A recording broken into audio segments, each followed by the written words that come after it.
Cynthia, you're a long way from home. Welcome to Glasgow. So talk to us about the fight getting made, and did you accept right away Joanne Calderwood in Glasgow? Did you think about it? What was the process like? Yeah, actually, it's been amazing here in Glasgow, first of all. I mean, Scottish people have been amazing. They're really sweet, and I love it. They've been very welcoming. Actually, when I first got here, my luggage got lost, so we didn't have luggage clothes for like 2 days, and everybody was just so nice and helpful. So it was great. Initially, when I got called about the fight, I had asked Anaheim. I had asked Dana for a fight in Anaheim, in my home, California. But he came back with, how about Joanne Calderwood in her hometown, number 8, what do you think? Of course, hands down, I want to be world champion. So when they gave me that opportunity, me being ranked number 14, to the opportunity to fight number 8, took it right away. It's been a pretty good start to your UFC career. A couple of wins. Obviously, Dana White's a big fan of yours, which is obviously never going to hurt you.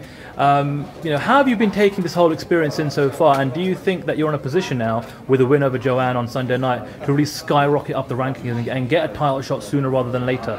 It's been amazing. Man, these last couple months have just been crazy. But I put the work in. It's been a long time coming, many years. A lot of people don't know about me, but I've been behind the scenes putting the work in for many years. So I knew this time was going to come. So I'm ready and prepared. I know I belong here, and definitely it's going to put me in the position to keep climbing up those ranks really fast. Hopefully get that title shot next year.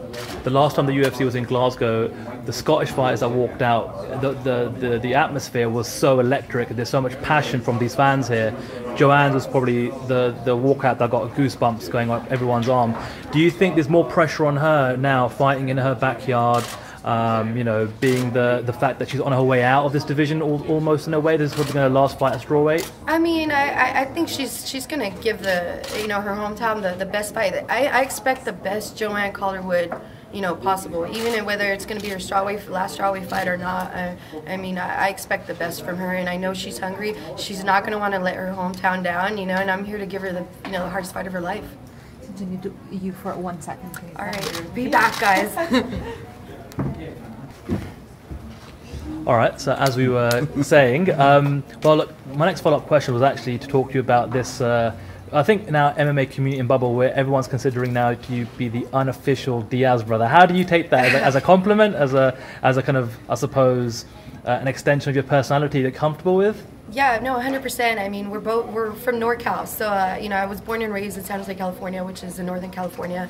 They're from Stockton, which is literally like 40 minutes away from where I live. So we grew up with kind of the same mentality. I'm from the East Side, I grew up in the hood, so it's funny because I haven't really talked a lot of crap, but people can get that energy from me, to realize that. But it's been great, and Diaz, Nate Diaz are all welcoming me about it. So I'm more than happy to be the female version of the Diaz brothers,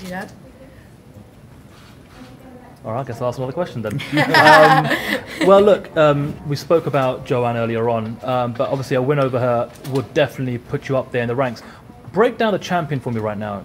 Joanna Jędrzejczyk, she's not been beaten yet. So what do you bring to the table, and what do you think you've got that can beat her, and obviously to become champion one day? Well, she's she's a champ for a reason. She's undefeated for a reason. Nobody's been able to take her out in the division. She's an amazing striker and has a really, really good wrestling defense. And we haven't really seen too much of her jiu-jitsu game, which is, for me, I really believe that I'm the best grappler in that division, and I'm going to give her a run for her money. And overall, I'm a complete martial artist. I'm just getting better and better. She has spoken about the fact that she'd like to go up to flyweight, become a 2-weight champion. Mm-hmm. Are you hoping that she sticks around long enough for you to get a crack at her? Yeah, of course. I want to fight the best. She's the best. She's unbeaten. I want to be the one to beat her. I want to be the one to beat her before she heads up. What did you make of her kind of 11th hour kind of offering to step in to fight Shevchenko last weekend? That's awesome. That's something that I would have done myself too. You're a fighter. We're fighters. But if you're physically fit to do something like that, obviously she's gonna make the weight. If I had to do a strawweight fight in a day, maybe not be able to take the challenge. But if you tell me at 35, and I beat this chick already, yeah, let's do it. Why not? She already fought her, and in kickboxing, I believe, and beat her. So it didn't surprise me that she was jumping up at that. I would have too. My final question for you: when you close your eyes and you see this fight playing out Sunday night, how do you beat Joanne Calderwood? Oh, I'm gonna get the finish. No way, whatever way it comes, it's gonna be submission, TKO, KO. It's gonna come.